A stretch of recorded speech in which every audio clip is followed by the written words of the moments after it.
देखोगे सच्चे हृदय के नैन से, प्यार की पलकों में वो बस जाता है बड़े चैन से।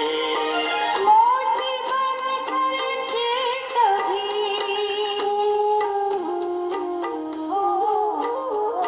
मोती बन करके कभी मुस्कान बन के बहता, कौन कहता है खुदा नजर नहीं आता।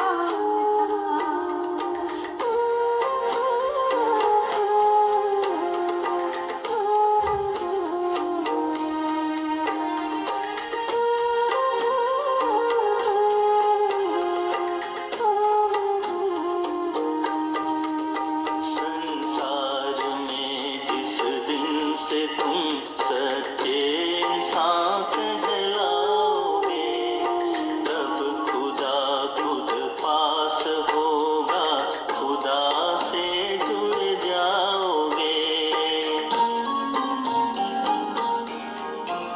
संसार में जिस दिन से तुम सच्चे इंसान कहलाओगे, तब खुदा खुद पास होगा, खुदा से जुड़ जाओगे। सौंप दो सब उसको सबका, सौंप दो सब उसको सबका, ख्याल जो रखता, कौन कहता है खुदा नजर नहीं आता।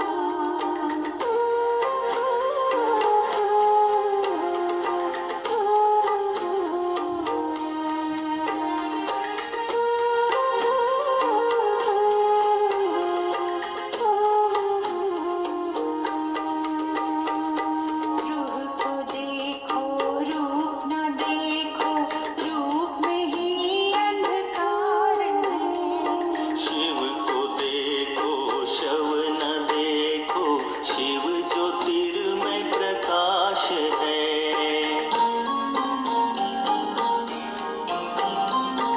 रूप को देखो रूप न देखो, रूप में ही अंधकार है। शिव को देखो शव न देखो, शिव ज्योतिर्मय प्रकाश है। जैसी नजर वैसे नजारे, जैसी नजर वैसे नजारे देखने को मिलता, कौन कहता है खुदा नजर नहीं आता।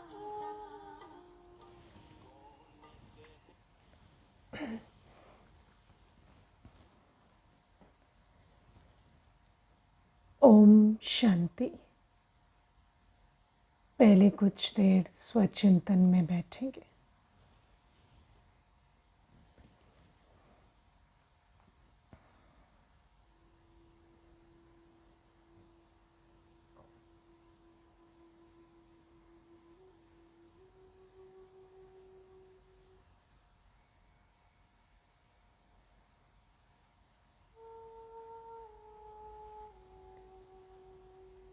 शांत और स्थिर बैठकर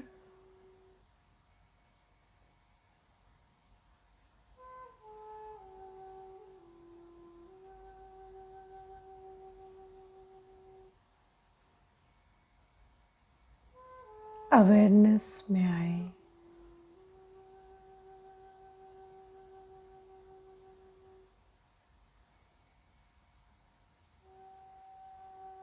कि शरीर की भ्रिकुटी पर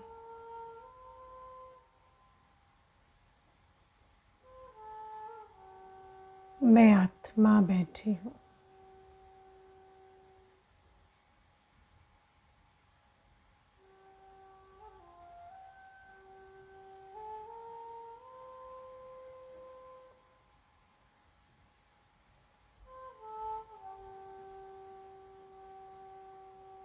आंखों के पीछे,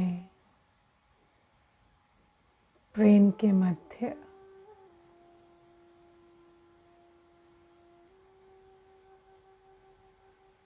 मैं आत्मा बैठी हूँ।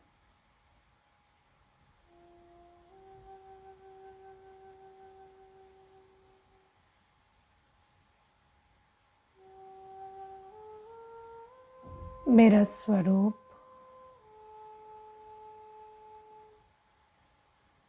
एक सितारे जैसा है।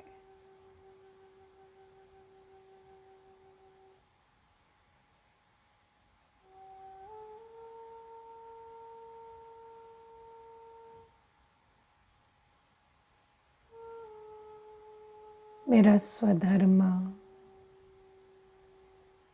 मेरा गुण शांति है।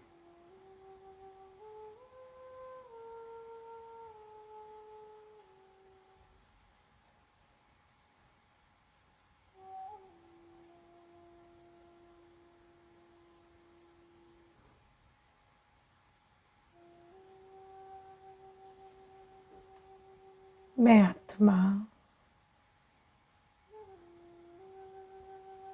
आंखों के द्वारा देखती हूँ।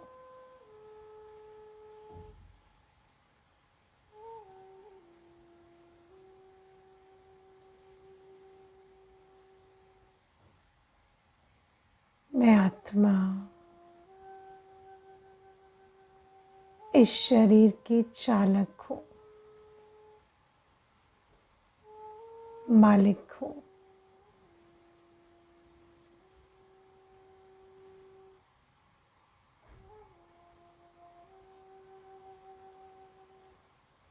मैं कानों के द्वारा सुनती हूँ।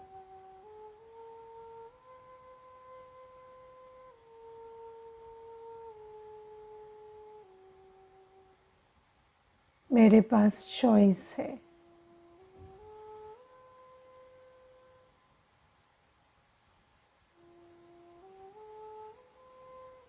मैं चाहे तो बाहर की बातें देखूं, सुनूं,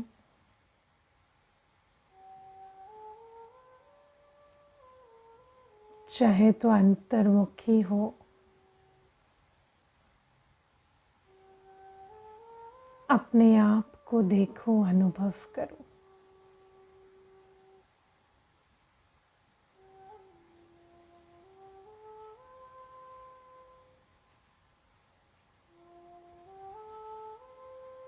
कि मेरी अपनी चॉइस है।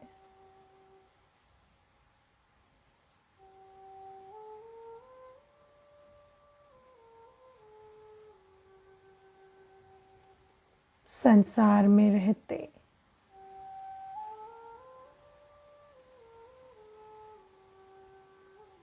चित्रों और शब्दों की दुनिया में रहते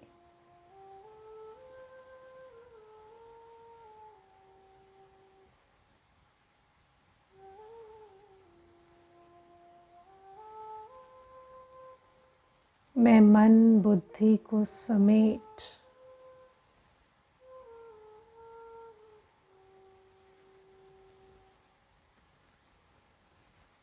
अपने स्वरूप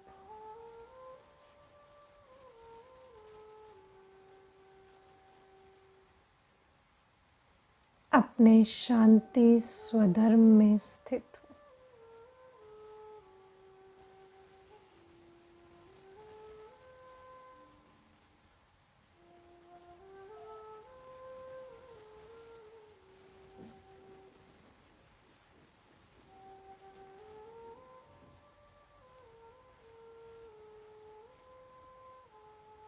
संपूर्ण ध्यान को चारों तरफ से हटाते हुए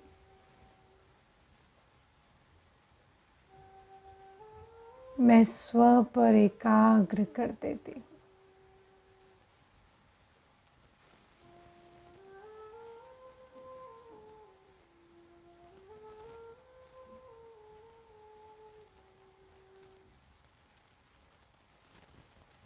बुद्धि में सिर्फ एक चित्र,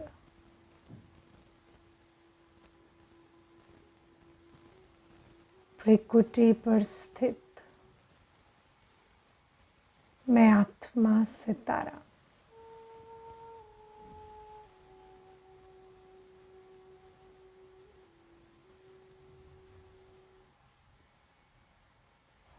सिर्फ एक अनुभव,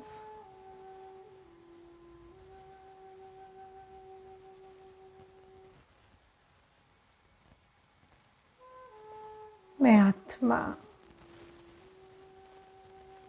बिल्कुल शांत हूँ।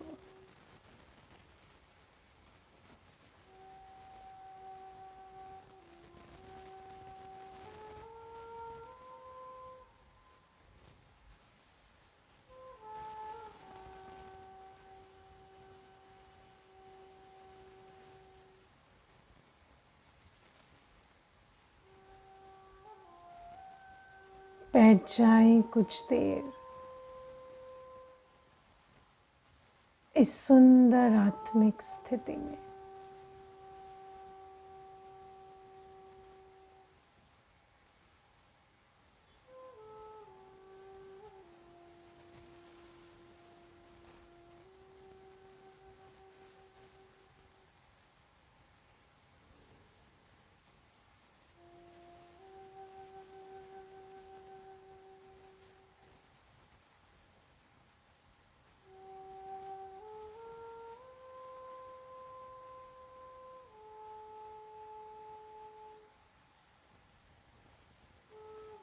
ओम शांति।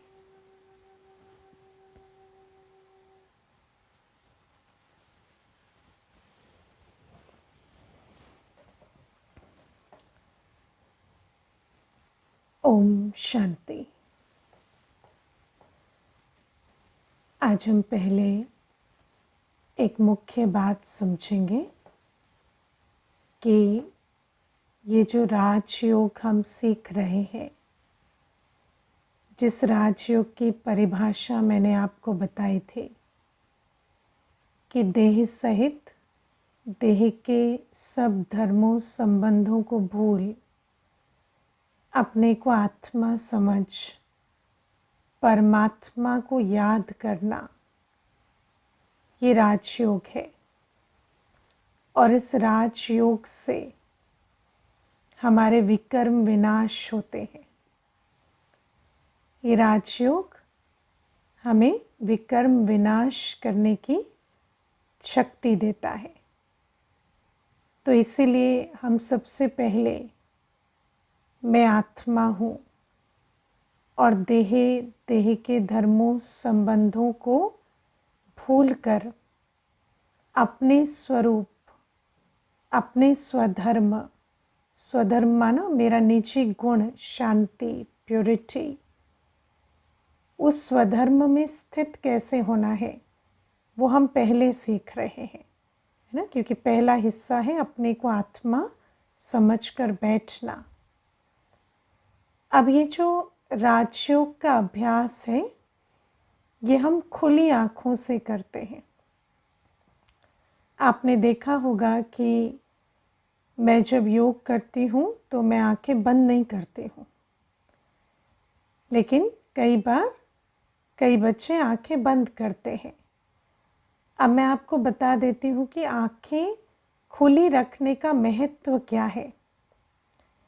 आँखें इसलिए खुली रखी जाती हैं कि मुझे ये अभ्यास करना है कि खुली आँखों से मैं अपना ध्यान चारों तरफ से हटाकर अपने स्वरूप और स्वधर्म पर ला पाऊँ,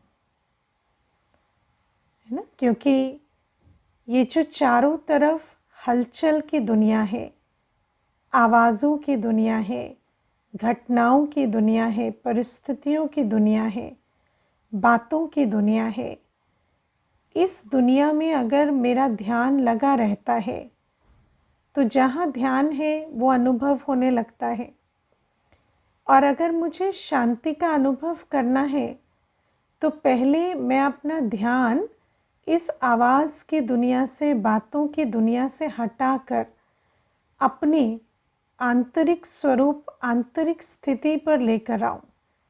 मेरा स्वरूप भी सुंदर है, मैं एक चमकते हीरे जैसी हूँ और मेरा स्वधर्म भी बहुत मीठा है, मैं शांत हूँ।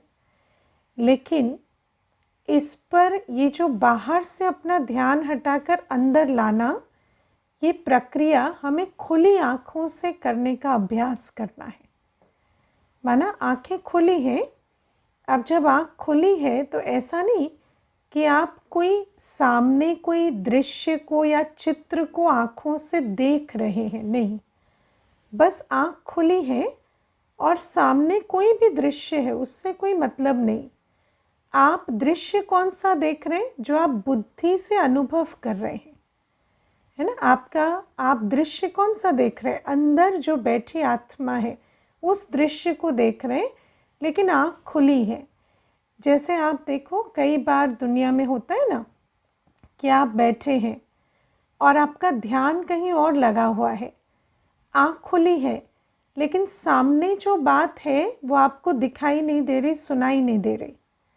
जैसे अगर आपका ध्यान किसी पुरानी बात में फंसा हुआ है तो सामने वाला बहुत सारी बातें बोल गया पर आपको कुछ भी सुनाई नहीं दिया, है ना। या सामने बहुत सारी बातें हो रही हैं पर आपका ध्यान नहीं है तो आपको दिखाई नहीं देती। उसके लिए आपको कोई आँख बंद नहीं करनी पड़ती, खुली आँखों से भी आपका ध्यान दूसरी तरफ हो सकता है। तो ये अभ्यास, जैसे दुनिया में तो जब ध्यान दूसरी तरफ होता है तो वो इसलिए होता क्योंकि मेरा कंट्रोल नहीं है, मेरा ध्यान भटक गया था।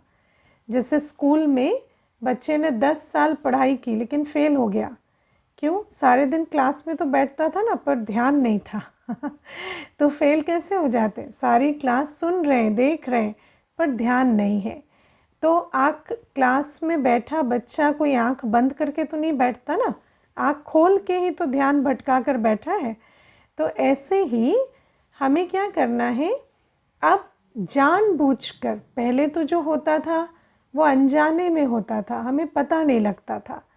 अब हमें सोच समझ कर अपने आप को ट्रेन करना है, अभ्यास करना है कि आँख खुली है पर मैं अपना ध्यान बाहर से निकाल कर अंदर की तरफ ले जाऊं। और जब ये नॉर्मली स्कूल में, कॉलेज में या किसी बोरिंग मित्र के पास ये पॉसिबल होता है, तो क्या अगर हम शांति में बैठकर ये अभ्यास करें तो ये पॉसिबल नहीं होगा? ज़रूर होगा कि आंखें खुली हैं पर आपका ध्यान अंदर अपने सुंदर दिव्य स्वरूप, ज्योति बिंदु स्वरूप को देख रहा है। अनुभव क्या कर रहा है? अपनी शांति की स्थिति को अनुभव कर रहा है। अब ये अभ्यास खुली आंखों से करना ज़रूरी क्यों है?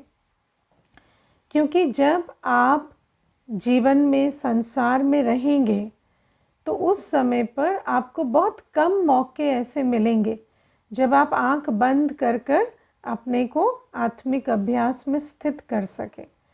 लेकिन संसार में चलते, कामकाज करते, अगर आपने खुली आँखों से अंतर्मुख होकर इस आँखों की, कानों की खींच से परे जाकर अपने को आत्मिक स्थिति में स्थित करने का अभ्यास कर लिया है, तो आप कहीं भी, कभी भी, बीच शोर में, पार्टी में, है ना, ऑफिस की मीटिंग के बीच, कहीं पर भी कुछ 10 सेकंड कम से कम ये जो शांति के अनुभव में स्थित हो सकते हैं।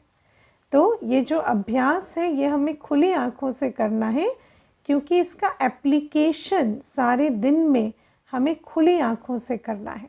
अब मान लीजिए कि बॉस आपको डांट रहा है ना, या घर में कोई जो बड़ा है या जिसकी अथॉरिटी है वो आपको कुछ ऐसा कह रहे हैं जो आपको लगता है राइट नहीं है।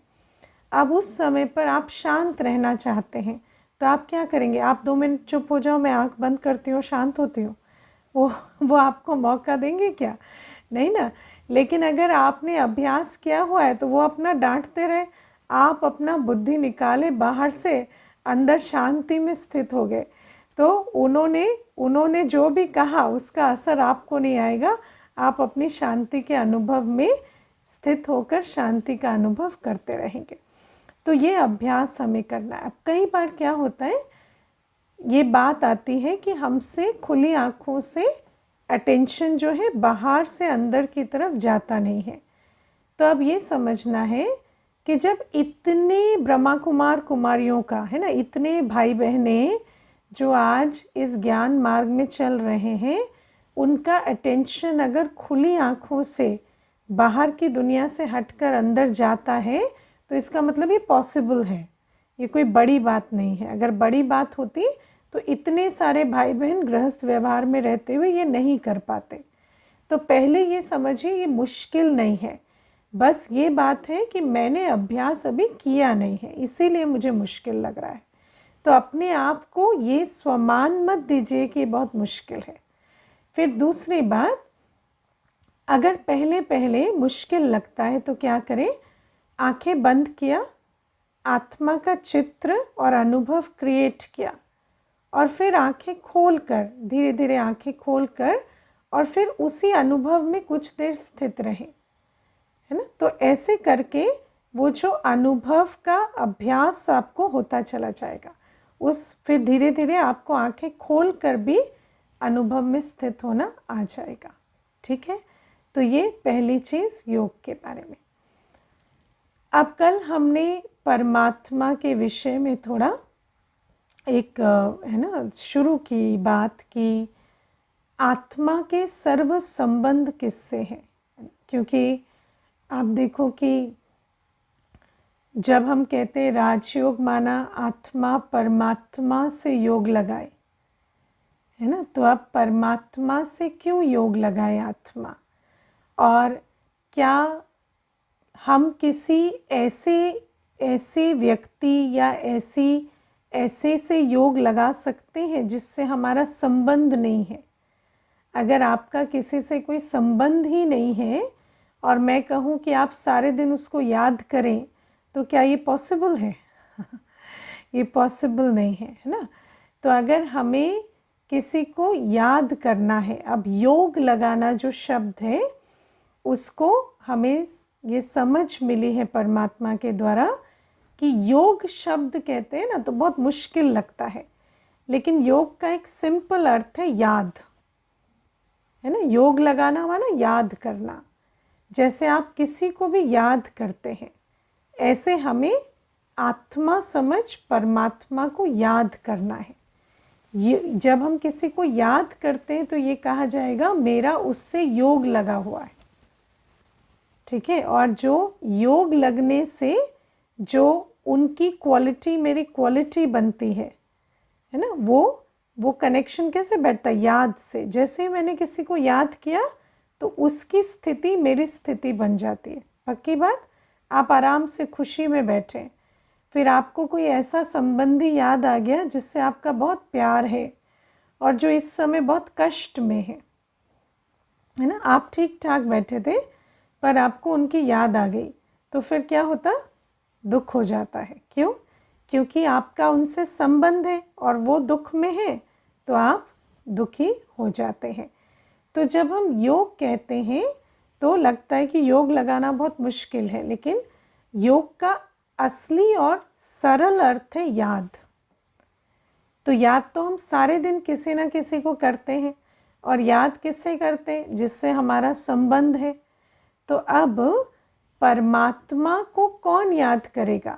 आत्मा, क्योंकि आत्मा के सर्व संबंध परमात्मा से है ना। आत्मा को हम तब, परमात्मा को तब याद नहीं करते हम जब हम अपने को देह समझते हैं, क्योंकि जब हम अपने को देह समझते हैं तो हमें कौन याद आते? देहधारी, है ना। हम अपने को क्या समझते हैं उससे ये निर्धारित होता है कि मुझे कौन याद आएगा।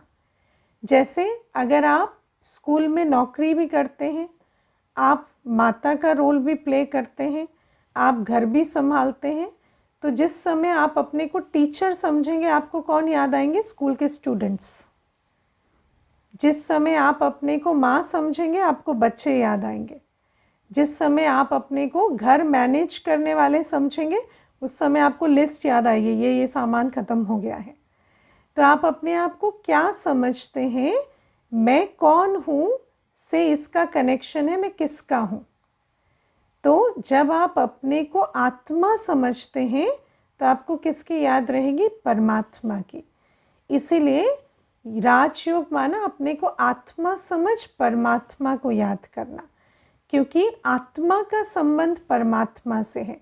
शरीर का संबंध तो शरीर के पिता माता, शरीर के भाई बंधु से है, लेकिन आत्मा का संबंध परमात्मा से है। अब हम गाते आए हैं, तुम मेरे मात पिता बंधु सखा स्वामी शिक्षक साजन सतगुरु हो। परमात्मा के लिए गाया ना। किसने गाया? किसने गाया ये गायन? आत्मा ने। क्योंकि आत्मा को ये फीलिंग आती है, आत्मा को जैसे ये स्मृति आती है कि परमात्मा ही मेरा सब कुछ है ना। क्योंकि आत्मा के वास्तव में सर्व संबंध परमात्मा से है। अब गाते तो हम हैं कि हमारे सर्व संबंध आपसे है, लेकिन प्रैक्टिकल में हमारा संबंध परमात्मा से क्या है? स्वार्थ का और डर का, है ना। आप परमात्मा को मात पिता बंधु सखा समझते हैं या डर से और स्वार्थ से संबंध रखते हैं? अगर हम दुनिया में देखें तो क्या होता है? परमात्मा हमें ये देने वाला है, वो देने वाला है, इस स्वार्थ से संबंध रखते हैं। और फिर डर से भी रखते हैं कि अगर नहीं किया, नहीं गए, है ना। जैसे मुझे एक भाई थे, तो वो एक फला मंदिर था जहाँ जब भी उनका कोई प्रोजेक्ट का काम होने वाला होता तो वो उस मंदिर में होकर ज़रूर जाते। तो एक दिन मीटिंग के लिए लेट हो गए थे, तो मुझे कहते नहीं पहले मंदिर होकर जाना है। तो मैंने कहा क्यों, अभी लेट हो गए हो, कोई बात नहीं ना, बाद में चले जाना। तो कहते नहीं नहीं, वहाँ मत्था नहीं टेको ना तो काम खराब हो जाता है ना। तो अब आप सोचो कि डर से कि अगर नहीं किया तो काम बिगड़ जाएगा, या किया तो ये मिलेगा, ये काम बन जाएगा, इस आधार से हम परमात्मा से संबंध रखते हैं। अब मुझे एक बात बताओ, जो मात पिता है, जो बंधु सखा है, जो स्वामी शिक्षक साजन सतगुरु है, उससे स्वार्थ का संबंध रखना, ये बात ठीक है? ये बात ठीक है? हाँ, ये तो ठीक नहीं है ना। क्योंकि दुनिया में जब हम देहधारियों के साथ भी संबंध रखते हैं तो देहधारी से हमें प्राप्ति ज़रूर होती है ना। माता पिता हैं, उनसे हमें प्रॉपर्टी मिलती है, हमें उनसे बहुत कुछ मिलता है, पालना मिलती है, प्यार मिलता है, लेकिन हम उनसे इसलिए संबंध नहीं रखते कि हमें प्रॉपर्टी मिले। और अगर कोई ऐसे संबंध रखते हैं तो उस संबंध को कोई अच्छा नहीं माना जाता, है ना। अगर मान लो आजकल तो ऐसा भी होता है ना कि माता पिता जो लौकिक में भी है, शरीर के भी हैं, उनसे भी संबंध रखा तो सोच क्या चलती है कि ये मुझे प्रॉपर्टी देकर जाएंगे। तो अगर ऐसी सोच चलती है तो ये सोच जो है ये कोई सुख नहीं देती है, या ये संबंध को मीठा नहीं बनाती है। तो ये बात सच है कि वो आपको प्रॉपर्टी देंगे, लेकिन आपका संबंध इसलिए नहीं होना चाहिए कि वो आपको प्रॉपर्टी देंगे है ना। तो माता पिता बंधु सखा स्वामी शिक्षक साजन सतगुरु जो है, उससे हमारा संबंध कैसा होना चाहिए? शुद्ध प्रेम का संबंध होना चाहिए।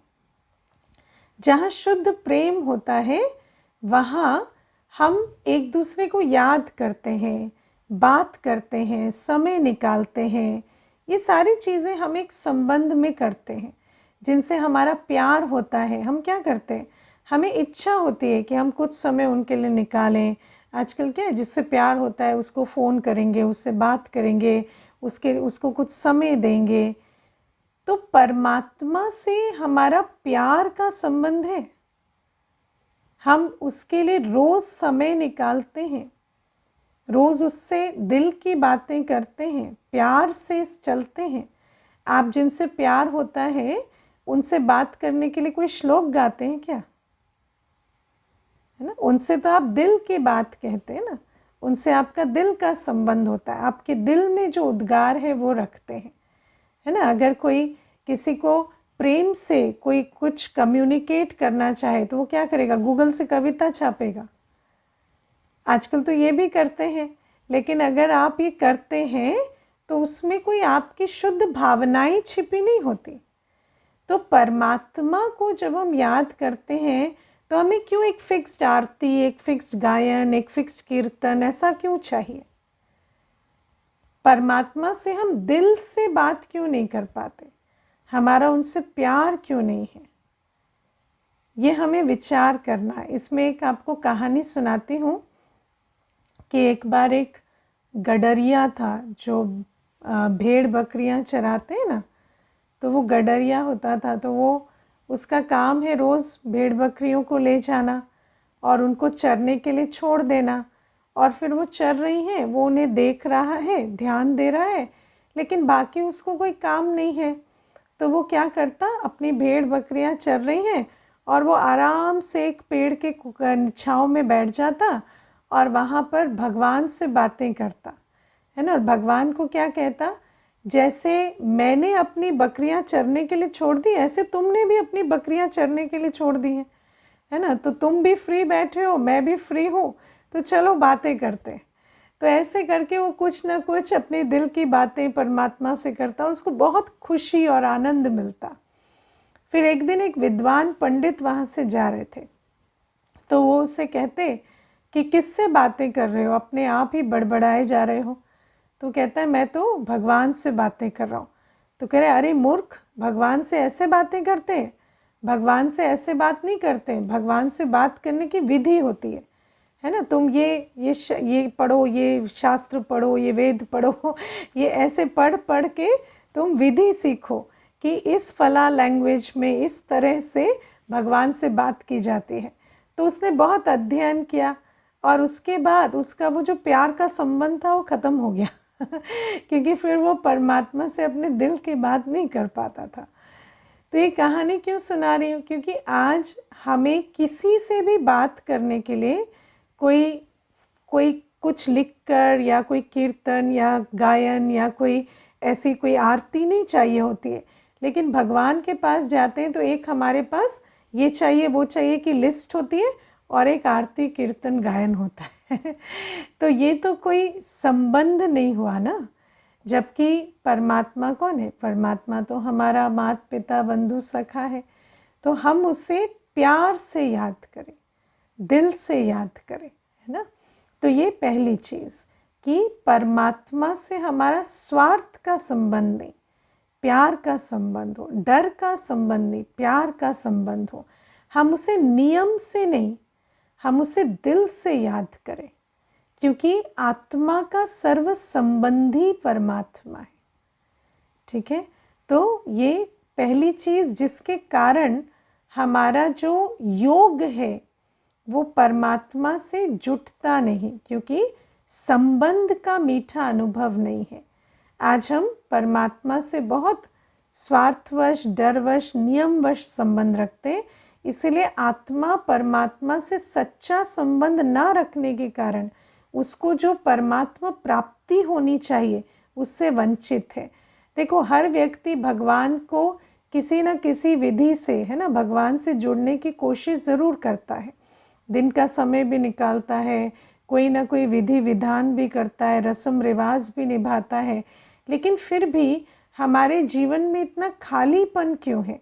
क्योंकि हम परमात्मा से प्यार से नहीं जुड़ रहे, दिल से नहीं जुड़ रहे। हम विधिवत, रिवाजन या नियम अनुसार या स्वार्थवश जुड़ रहे हैं या डरवश जुड़ रहे हैं।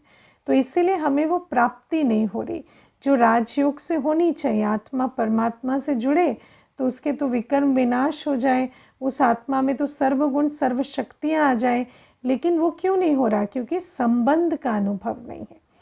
दूसरी बात, परमात्मा को हम गायन में कहते हैं तुम शांति के सागर हो, प्यार के सागर हो, सुख के सागर हो, आनंद के सागर हो, ज्ञान के सागर हो, सर्वशक्तिवान हो, राइट?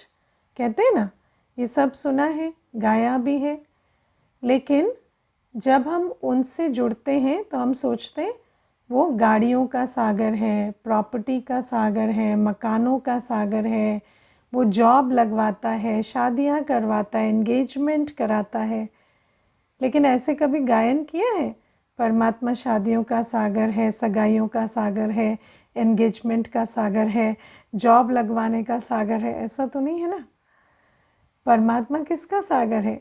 ज्ञान का सागर, प्यार का सागर, शांति का सागर, सुख का सागर। तो जो उसका गायन है, हम उस आधार से उससे नहीं जुड़ते। जब हमें सामान चाहिए होता है तो हम भगवान के पास जाते हैं, और जब हमें प्यार चाहिए होता है तो हम मनुष्य के पास जाते हैं लेकिन प्यार का सागर तो परमात्मा है ना। तो प्यार के सागर के पास प्यार का संकल्प लेके जाना चाहिए ना, कि परमात्मा मेरी झोली प्यार से भर रहा है। शांति के सागर से जब जुड़ते हैं, उसे याद करते हैं, तो हमें ये अनुभव करना चाहिए कि शांति का सागर मेरी झोली शांति से भर रहा है। लेकिन अनुभव क्या करते हैं? हम भगवान के मंदिर गए, अब देखो सब अच्छा अच्छा हो जाएगा, अभी मुझे प्रॉपर्टी पैसा मिल जाएगा, इस अनुभव में रहते हैं। अच्छा, फिर इसके पीछे एक और कारण ये है कि हमें लगता है कि सुख शांति तो तभी आएगी ना जब प्रॉपर्टी आएगी, पैसा आएगा, हेल्थ आएगी, रिलेशनशिप अच्छी होगी। तो हमें लगता है कि देने वाला जो है वो सुख शांति प्यार शक्ति आनंद जीवन में कैसे देगा? इन स्थूल माध्यमों से देगा, है ना। लेकिन वास्तव में अगर आप अपने आप से पूछें कि क्या सच में ये जो भौतिक साधन है वो बढ़ने से जीवन में खुशी शांति बढ़ती है या घटती है है ना। क्योंकि कई बार जीवन में ये भौतिक साधन बढ़ रहे हैं और खुशी शांति भी बढ़ रही है, और कई बार भौतिक साधन तो बढ़ रहे हैं पर खुशी शांति नहीं बढ़ रही, है ना। क्योंकि खुशी शांति तब बढ़ेगी जब आप उसके लिए पुरुषार्थ करेंगे, उसके लिए मेहनत करेंगे, जो है राजयोग की मेहनत। और बाकी जो भौतिक साधन है वो बढ़ेंगे, अल्पकाल का सुख भी बढ़ेगा, लेकिन ऐसा नहीं कि आप कोई सदा सुखी सदा शांत हो जाएंगे, है ना। आज ऐसे बहुत मनुष्य हैं जो बड़े बड़े पद पर बैठे हैं और वो अपना अनुभव सुनाते हैं कि बचपन से सुना, बच्चे फर्स्ट आ जाओगे ना तो सुखी हो जाओगे, खुश हो जाओगे, शांत हो जाओगे। फिर फर्स्ट आ गए लेकिन खुशी शांति नहीं हुई, थोड़ी देर हुई फिर डिप हो गई, फिर आगे गए, है ना। ग्रेजुएशन पूरी हो जाएगी तो हो जाओगे, नौकरी लग जाएगी तो होगा, शादी हो जाएगी तो होगा, है ना, या इस कंपनी में इस पोजीशन पे पहुंच जाओगे तब सुखी शांत हो जाओगे। पर बिल्कुल ऊंचाई पर पहुंचने के बाद भी जब ढूंढा तो वो खुशी वो शांति जो ढूंढ रहे थे वो नहीं मिली। तो अब हमें ये समझना है कि सुख शांति आनंद प्रेम ये कोई भौतिक साधनों के मार्ग से नहीं आता। भौतिक साधन अपनी जगह है, पर खुशी सुख शांति ये परमात्मा से मिलती है, परमात्मा की याद में। जब हम परमात्मा को याद करते हैं और हमारा संकल्प ये है कि परमात्मा प्यार का सागर है और मुझ आत्मा की झोली प्यार से भर रही है, परमात्मा शांति का सागर है और मुझे शांति मिल रही है, तो परमात्मा की याद में हमें ये अनुभूतियाँ होने लगेंगी। तो एक है संबंध मीठा हो, प्यार का हो, दिल का हो, और परमात्मा से जो प्राप्ति है वो प्राप्ति है आत्मिक प्राप्ति, है ना। ये स्थूल प्राप्ति नहीं, भौतिक प्राप्ति नहीं, सूक्ष्म प्राप्ति। सुख शांति प्रेम ज्ञान शक्ति प्योरिटी ये परमात्मा से आत्मा को प्राप्ति होती है। तो हम जब परमात्मा से जुड़े तो हमें इंटेंशन क्या रखना है कि मेरी झोली इन सातों गुणों से भर रही है। मुझे ये नहीं सोचना कि परमात्मा से जुड़े तो मुझे भौतिक में कुछ मिले। अब फिर टेंशन क्या होती है कि लेकिन भौतिक प्राप्ति फिर किससे मिलेगी? भौतिक प्राप्ति भी तो चाहिए ना, गाड़ी भी चाहिए, बंगला भी चाहिए, प्रमोशन भी चाहिए, जॉब भी चाहिए, संबंध भी मीठे चाहिए। तो परमात्मा हमें समझाते हैं आत्मा जब शक्तिहीन होती है, आत्मा में जब 7 गुणों की कमी आ जाती है, तो आत्मा इन भौतिक प्राप्तियों के पीछे भागती है। आत्मा प्रकृति की दासी हो जाती है ना। देखो, परमात्मा सबसे ऊपर है, फिर है आत्मा, फिर है प्रकृति। ठीक है, तो आज प्रकृति कैसे होगी? प्रकृति ऊपर आ गई, आत्मा नीचे, क्योंकि आत्मा प्रकृति के पीछे भाग रही है। आत्मा 5 तत्वों की चीज़ों के पीछे भाग रही है, साधन संसाधन के पीछे आत्मा भाग रही है।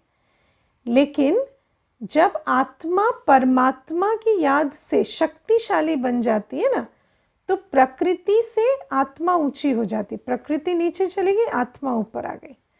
तो फिर आत्मा को प्रकृति खुद सर्व करती है ना। हम देखते थे ना कि जब हम कहानियों में सुनते हैं कि जब श्री कृष्ण आ रहे हैं, है ना, हम ये सुनते हैं, बहुत अच्छा लगता है सुनने में कि जब श्री कृष्ण को टोकरी में लेकर आया जा रहा है, तो जो नदी है वो उफान खा रही है ना, बहुत उछल रही है नदी।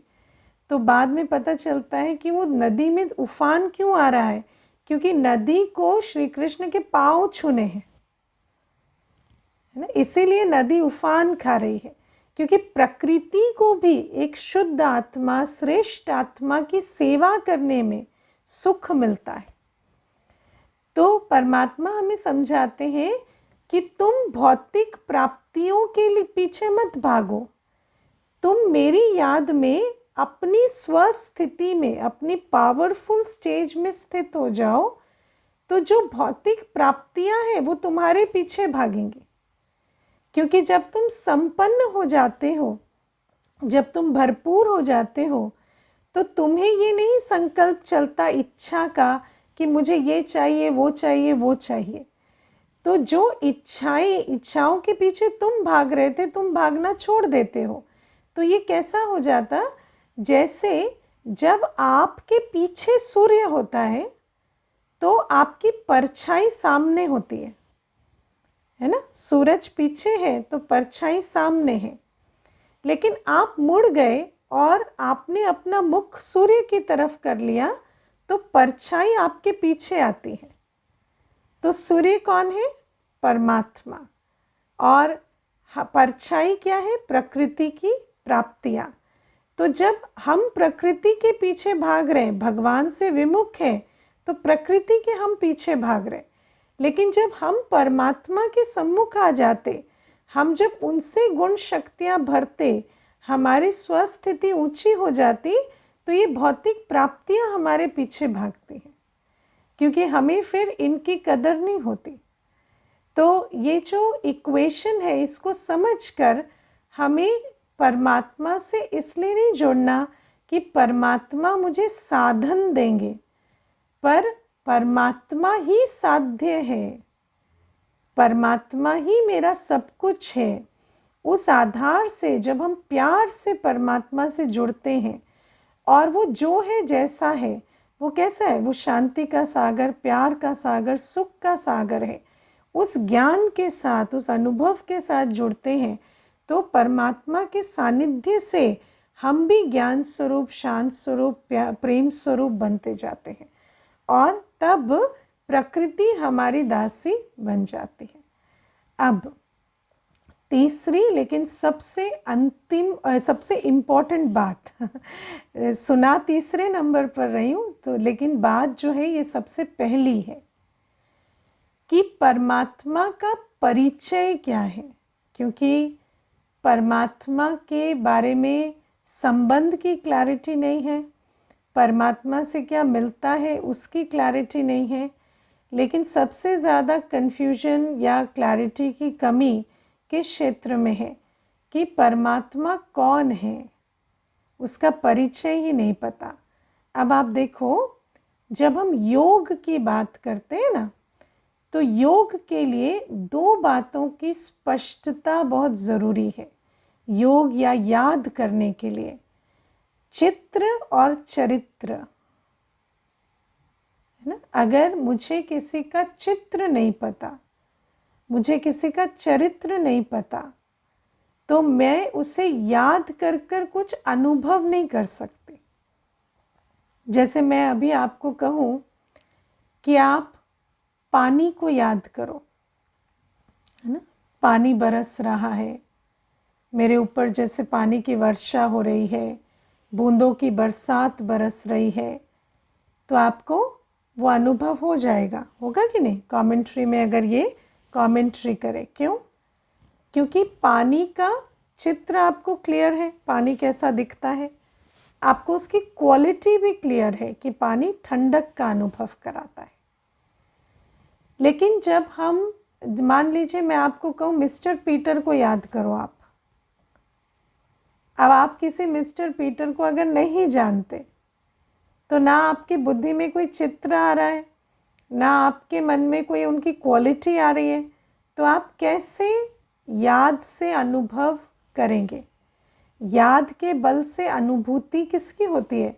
जिसके चित्र की क्लैरिटी हो और जिसके गुणों की हमें क्लैरिटी हो। तो परमात्मा का चित्र क्या है? जब यही क्लियर नहीं है, तो फिर हम याद करते हैं तो हमारी बुद्धि में कोई चित्र नहीं आता, क्लियर चित्र नहीं आता। इसीलिए फिर हमारी बुद्धि में चित्र कौन से आते हैं? रोज़मर्रा की दुनिया के, है ना। हे भगवान, हे प्रभु कह रहे हैं, लेकिन प्रभु या भगवान का कोई चित्र बुद्धि में नहीं आता, क्योंकि प्रभु या भगवान का चित्र क्या है वो किसी ने कभी क्लैरिटी से बताया ही नहीं। सब कहते हैं वो जो रूप चाहे ले लेते हैं, है ना, जो भी स्वरूप में चाहे अपने आप को ढाल लेते हैं, लेकिन फिर हम याद किसे करेंगे? उसका ओरिजिनल स्वरूप भी तो कोई होगा। या फिर कई कहते हैं उसका कोई रूप ही नहीं है, वो नाम रूप से न्यारा है। अब जिसका नाम ही नहीं, रूप ही नहीं, उसको याद कैसे करें? ठीक है ना। लेकिन सबसे इंटरेस्टिंग चीज़ क्या है? अगर कोई है या कुछ है तो उसका नाम और रूप तो ज़रूर होगा। बिना नाम रूप के तो कोई चीज़ एग्जिस्ट ही नहीं करती ना। तो हमें सबसे पहले परिचय लेना है कि परमात्मा का नाम क्या है, रूप क्या है, गुण क्या है, और फिर संबंध के आधार से, और परमात्मा से मुझे सर्व गुणों की प्राप्ति हो रही है, शक्तियों की प्राप्ति हो रही है, उस आधार से मुझे परमात्मा को याद करना है। तो आज हम सबसे पहले लेंगे परमात्मा का रूप क्या है। तो दो ऑप्शन देती हूँ, है ना, आप चूज़ करना। आपको क्या लगता है, परमात्मा देहधारी होगा या परमात्मा निराकार होगा? कौन कौन कहते हैं निराकार होगा? हाथ उठाइए, है ना। परमात्मा निराकार होगा, है ना। अच्छा, कौन कहते हैं परमात्मा देहधारी होगा? देहधारी में कोई हाथ नहीं उठा रहे, है ना, सभी कह रहे हैं अच्छा परमात्मा देहधारी होगा, कुछ ये भी कहते हैं। अब आप समझो, परमात्मा अगर देहधारी है तो फिर परमात्मा सबका एक नहीं हो सकता। तो अगर परमात्मा को हम देहधारी समझते हैं तो नेक्स्ट क्वेश्चन है, क्या परमात्मा सबका एक है या परमात्मा अलग अलग है? कौन कौन कहते हैं परमात्मा अलग अलग है? जिन्होंने देहधारी में हाथ उठाया था, आप ये मानते हैं सबका परमात्मा अलग अलग है? परमात्मा अलग अलग नहीं होते। परमात्मा शब्द में कभी प्लूरल नहीं लगता, परमात्माएं शब्द नहीं है। परमात्मा एक परमात्मा है ना। एक परमात्मा वो देहधारी है। मान लीजिए एक परमात्मा जिसको हम कहते हैं सर्व का पिता, अगर वो देहधारी है तो फिर देह का तो रंग होता है, जेंडर होता है, उसका तो कास्ट होता है, रिलीजन होता है, नेशनैलिटी होती है कि नहीं? क्या ऐसा कोई देहधारी हो सकता है जिसका कोई धर्म ना हो देह का, जिसका कोई नेशनैलिटी ना हो, वो इंडियन या रशियन या जर्मन ना हो, या उसका वो स्त्री या पुरुष ना हो? क्या ये पॉसिबल है? नहीं। तो परमात्मा अगर देहधारी होगा तो या तो स्त्री होगा या पुरुष होगा, या तो यादव होगा या इस कास्ट का होगा या उस कास्ट का होगा, या फिर इंडियन होगा या कोई और कंट्री का होगा, या फिर हिंदू होगा, मुस्लिम होगा, सिख होगा, ईसाई होगा। अब अगर परमात्मा के ही अंदर ये सारी जो है ना, वो एक पर्टिकुलर धर्म, एक पर्टिकुलर कास्ट, एक पर्टिकुलर जाति का है, तो सबका कैसे हो सकता है? सब मानेंगे उसको भगवान? फिर सब उसको भगवान नहीं मानेंगे। और परमात्मा तो सर्वधर्म मान्य होगा ना। तो परमात्मा किसी जेंडर, किसी कास्ट, किसी रिलीजन, किसी नेशनैलिटी के बंधन में नहीं होता। अगर होगा तो फिर वो यूनिवर्सल नहीं हो सकता, वो सर्वधर्म मान्य नहीं हो सकता। इसलिए हमें पहले समझना है कि मैं आत्मा भी देहधारी नहीं हूँ। देह तो मैंने अभी ली है, पर मैं कैसी हूँ? निराकार। और मेरा पिता भी कैसा है? निराकार। जब हम कहते हैं निराकार, तो उसका मतलब ये नहीं होता कि उसका कोई रूप ही नहीं है।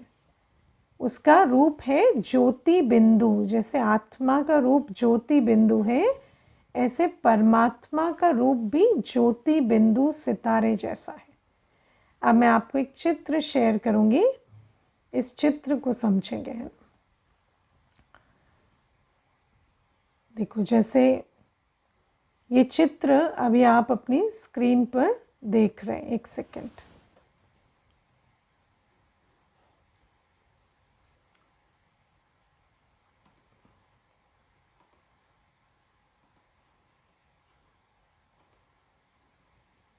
दिखाई दिया स्क्रीन पर सभी को चित्र, है ना? ये जो चित्र है, इसमें बीच में ये ज्योति बिंदु निराकार परमात्मा है। परमात्मा का ये चित्र है। और अगर आप सब धर्मों में देखें तो हर धर्म पिता ने जो मैसेज दिया, परमात्मा कौन है, तो मैसेज यही दिया कि परमात्मा निराकार ज्योति बिंदु है। जैसे गुरु नानक देव जी ने ये नहीं कहा मैं भगवान हूँ, उन्होंने कहा एक ओंकार निराकार। हमने कहा गुरु नानक देव जी भगवान है, उन्होंने नहीं कहा। उन्होंने तो उस परमात्मा की तरफ इशारा किया। पशुपतिनाथ में, सोमनाथ में, है ना, हर जगह पर, है ना, अमरनाथ में निराकार परमात्मा को दिखाने के लिए एक शिवलिंग रखा गया है।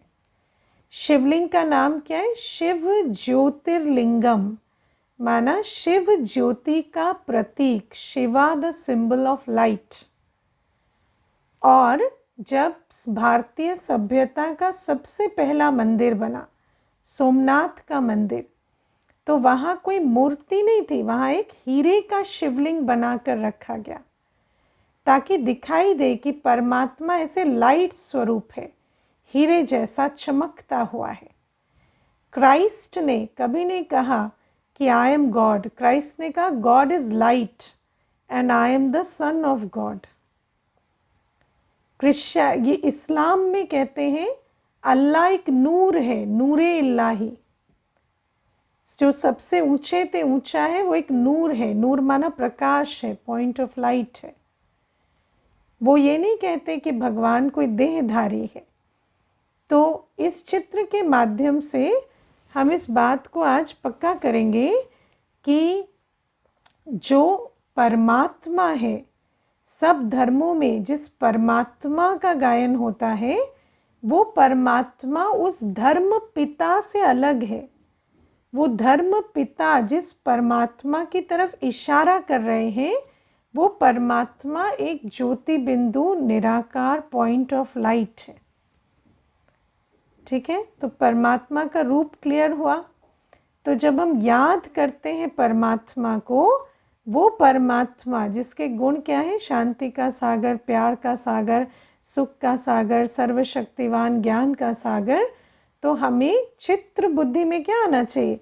वो चमकता सितारा जो रूप में बिंदु है, गुणों में सिंधु है छोटा सा बिंदु लेकिन सर्व गुणों का सागर है। और बुद्धि में, जैसे आप जब बुद्धि से आत्मा को समझ रहे थे तो थोड़ा टाइम लगता है ना सोचने में कि एक छोटा सा बिंदु है पर चैतन्य है, और वो चैतन्य बिंदु सोचता है, देखता है, कानों से सुनता है ना। आत्मा देखो कैसी है, इंटरेस्टिंग है ना।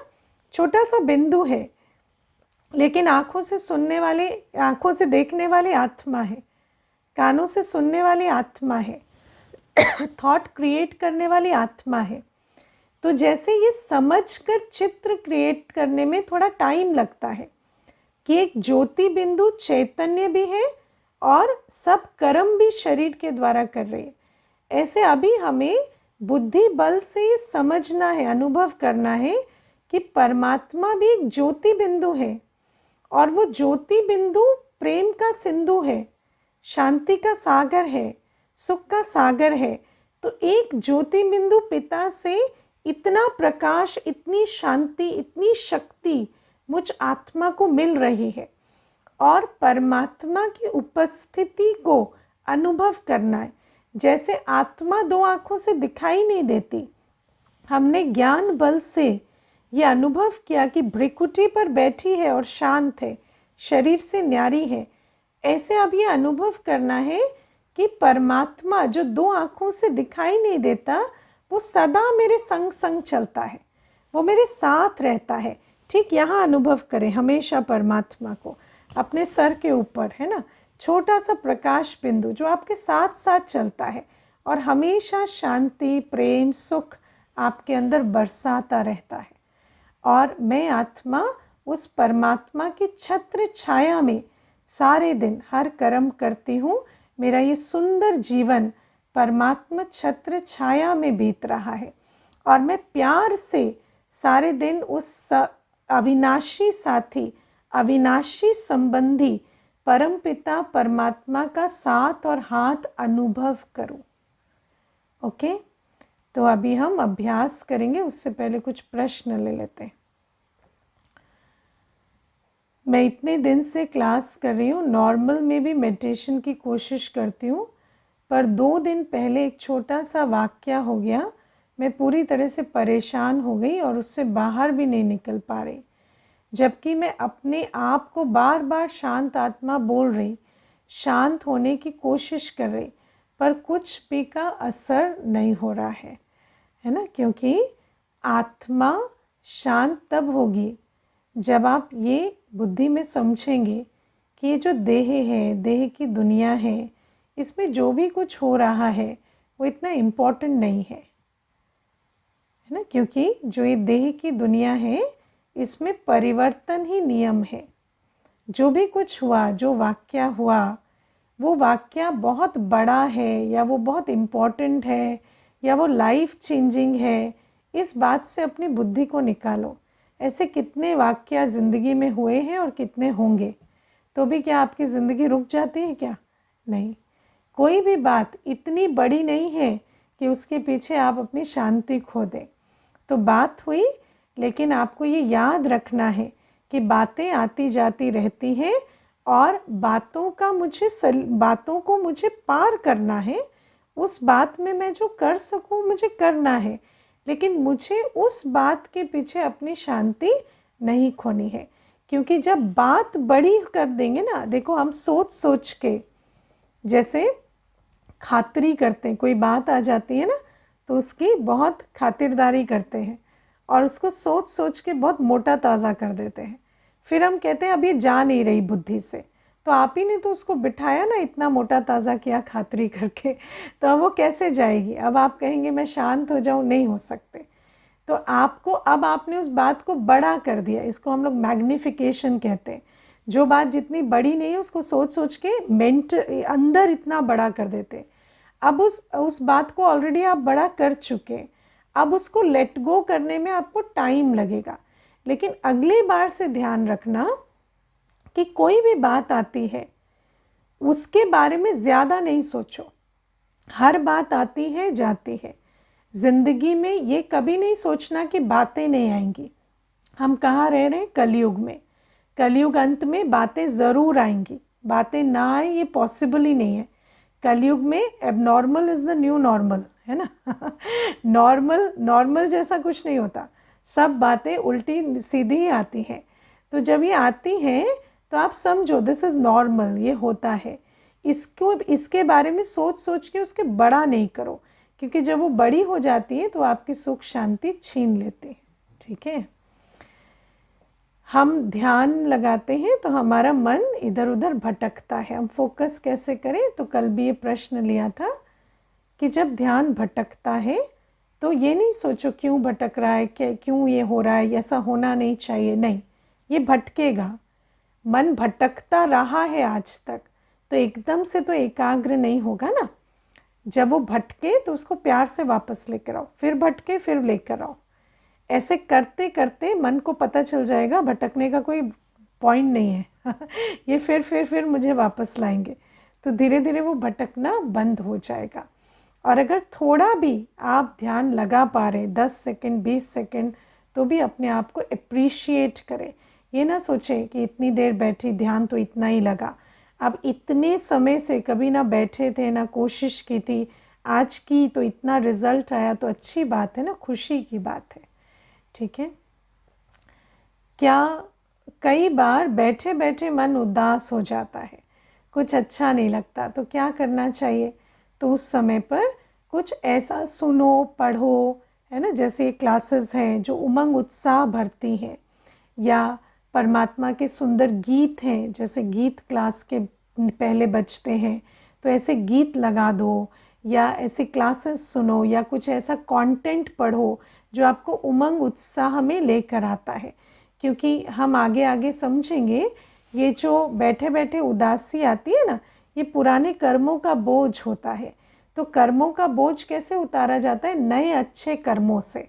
तो कुछ अच्छा देखना, सुनना, पढ़ना, ये नया अच्छा कर्म है, तो उससे क्या होता? वो कर्म प्रभावी नहीं होता, ये वाला उस पर प्रभावी हो जाता है। ठीक है, What is the meaning of देहधारी and निराकार in English? देहधारी means corporeal, physical, है ना, with a body, and निराकार means bodiless, point of light. Okay. What do you mean by दृष्टि also? दृष्टि देना। अभी तो मैंने दृष्टि की, अच्छा, जो पहले क्लासेस में दृष्टि बात की। दृष्टि माना परसेप्शन, आप जिस परसेप्शन से चीज़ों को देखते हैं। जब हम हिंदी में दृष्टि कहते हैं तो उसका मतलब होता है आपकी दृष्टि कैसी है, माना what is your perception, your attitude decides your perception. So when we talk about drishti, we are talking about perception. And दृष्टि देना माना जब हम परमात्मा की याद में बैठकर सामने वाली आत्मा को आत्मा समझकर और उसको देखते हैं, तो उसको कहते हैं दृष्टि देना। ठीक है, जब मेरे परसेप्शन में क्या है? परमात्मा, मैं आत्मा और सामने वाली आत्मा, तो इन तीनों को मैं परमात्मा से शांति रिसीव कर रही हूँ और इस आत्मा को दे रही हूँ, ये होता है दृष्टि देना। ठीक है, बार बार सेल्फ डाउट रहता है, इस साइकिल से कैसे निकले, है ना। तो बार बार स्वमान लो, है ना, कि मैं साधारण नहीं, मैं तो परमात्मा की संतान हूँ, मैं तो बहुत श्रेष्ठ हूँ, विशेष हूँ, मैं तो हीरा हूँ। ठीक है, मन माफिक नहीं मिलता तो परेशानी होती है। सपोज़ आपकी क्लास के वक्त कुछ और करना पड़े तो दुख होता है ना। लेकिन आपको ये समझना पड़ेगा, आगे आगे हम इसके राज समझेंगे, कि हमने जो पीछे विकर्म किए ना, अब हम जब कहते हैं परमात्मा की याद से विकर्म विनाश होंगे, तो विकर्म हम किसे कहते हैं? तो जो हमारे विकर्म किसे कहते हैं वो परिभाषा हम बाद में समझेंगे। लेकिन जो विकर्मों का बोझ है ना, उस कारण से 3 बातें होती हैं। प्रतिकूल परिस्थितियां, अनफेवरेबल सर्कमस्टांसेस, प्रतिकूल लोग, है ना, रिलेशनशिप्स अनफेवरेबल होती हैं, और हेल्थ, मेंटल और फिजिकल हेल्थ हमारे चॉइस की नहीं मिलती। तो ये जो कार्मिक अकाउंट्स हैं हमारे, जिसका बोझ हम सब पर है, हाँ, कोई भी आत्मा आज कार्मिक अकाउंट से फ्री नहीं है। वो कार्मिक अकाउंट किस तरह से एक्सप्रेस होते हैं कि मन माफिक नहीं मिलता। तो जब ये होता है तो आपको ये समझना है कार्मिक अकाउंट आया है, मुझे क्यों क्या नहीं करना, बिकॉज नाउ आई अंडरस्टैंड कि मन माफिक क्यों नहीं मिल रहा, विकर्मों का बोझ है। तो अभी जो है जैसा है उसमें बेस्ट कर पाऊँ। मान लो आपको उस समय कुछ और करना पड़ रहा है तो कानों में ईयरफोन डाले और क्लास सुन लिए, बाद में रिवाइज कर लिए।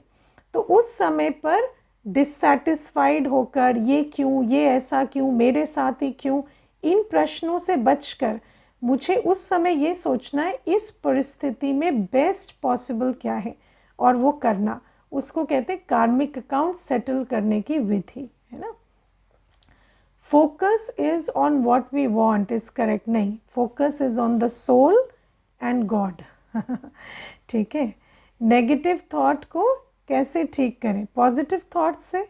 बार बार नेगेटिव थॉट को हटाने की कोशिश नहीं, पॉजिटिव का बीज बोने की कोशिश करें तो नेगेटिव जाएगा। अंधेरे को भगा नहीं सकते, लाइट बार बार जलानी पड़ती है। ओके, ओम शांति। चलिए थोड़ी देर परमात्मा की याद में बैठेंगे। आज हम परमात्मा को अनुभव करेंगे अपने संग संग। मुझ आत्मा के अविनाशी संबंधी, अविनाशी पिता मेरे साथ हैं। चलिए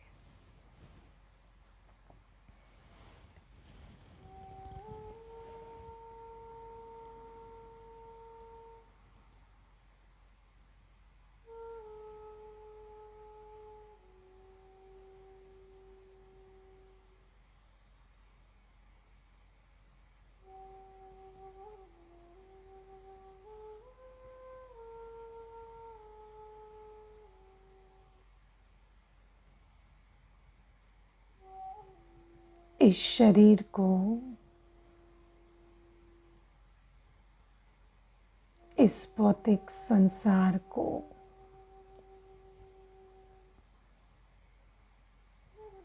कुछ देर के लिए भुलाकर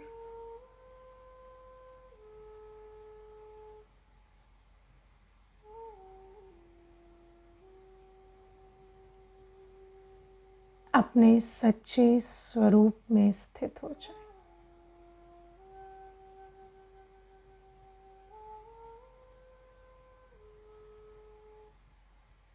ये शरीर, ये संसार विनाशी है।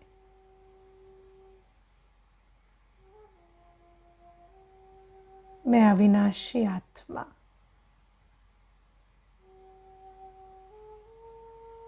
प्रकृति पर बैठा एक सितारा हूं।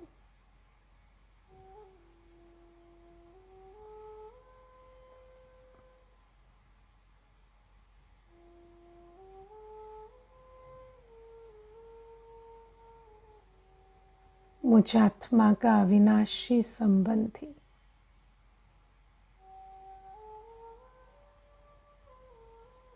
मेरा अविनाशी पिता एक परमात्मा है।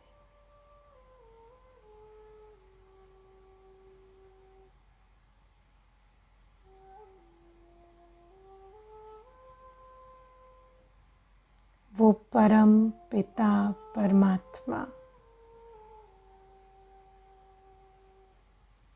मेरे संग संग चलते।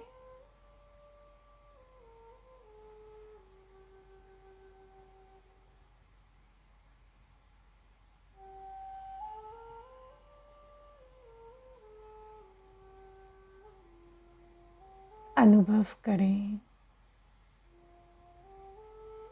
अपने ऊपर परमात्मा छत्र छाया को।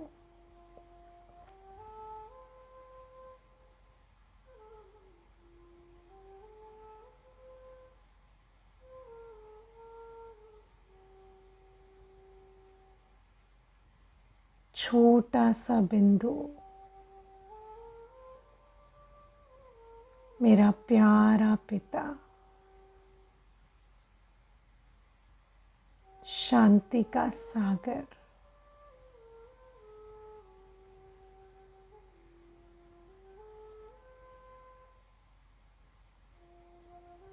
मुझ पर शांति की अनंत किरणें बरसा रहे हैं।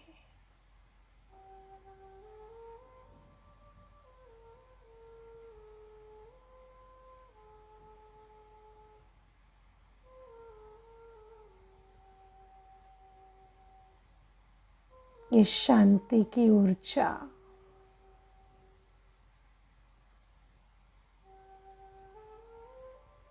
सफेद शीतल शांत किरणें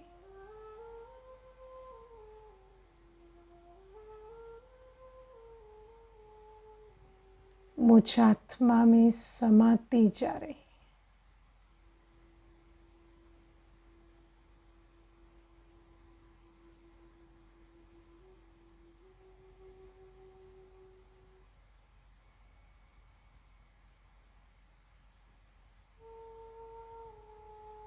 स्वयं परमात्मा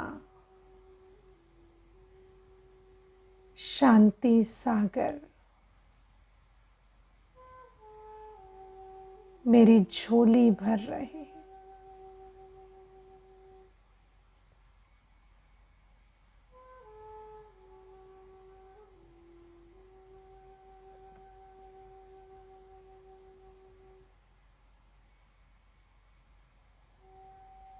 मुझ आत्मा के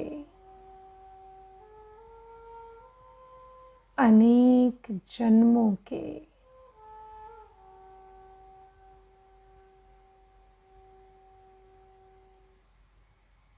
अनेक अशांति के संस्कार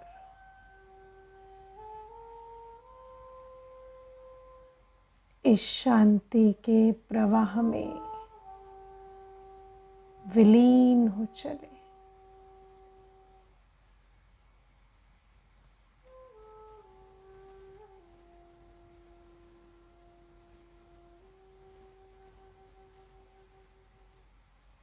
मेरा मन, चित्त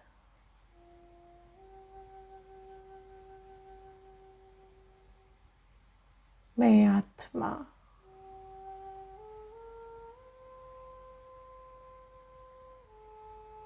संपूर्ण शांत अवस्था में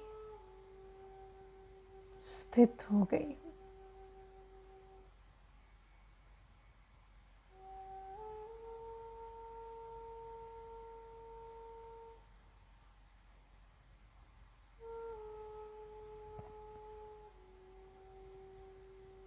बैठ जाएं कुछ देर इस सुंदर अनुभव में।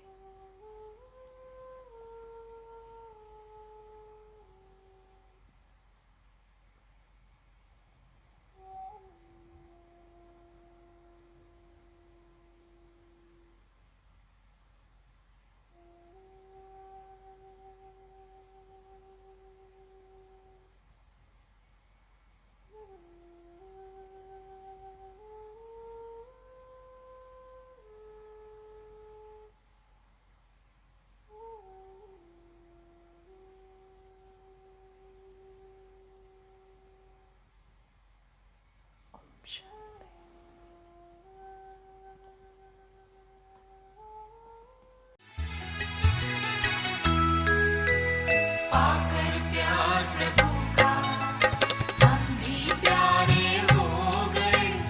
पाकर प्यार प्रभु का हम भी प्यारे हो गए।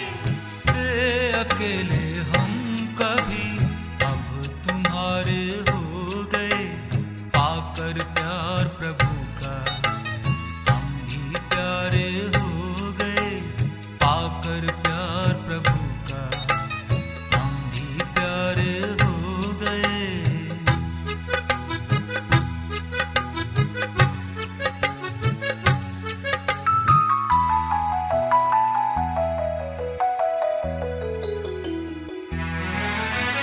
सुंदर सुंदर सपने सजे मेरे मन की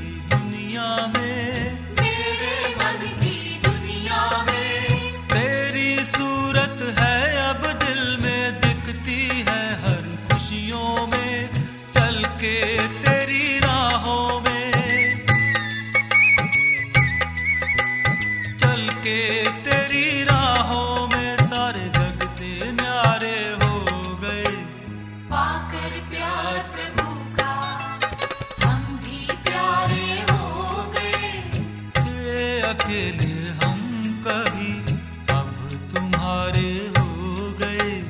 पाकर प्यार प्रभु का हम भी प्यारे हो गए। पाकर प्यार प्रभु का हम भी प्यारे हो गए।